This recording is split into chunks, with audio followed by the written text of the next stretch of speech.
পুরো বরফের আস্তরে ঢেকে গেছে চারদিক।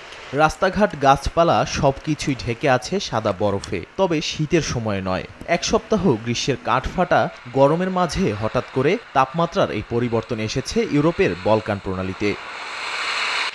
আবহাওয়াবিদরা বলছেন, ভারী বৃষ্টি, দমকা হাওয়া ও তুষারপাতের কারণে গোটা অঞ্চল জুড়ে তাপমাত্রা কমে গেছে। বুধবার বসনিয়া ও সার্বিয়ার পাহাড়ি এলাকা এবং বসনিয়ার রাজধানী সারাজেভো তুষারে ঢাকা ছিল।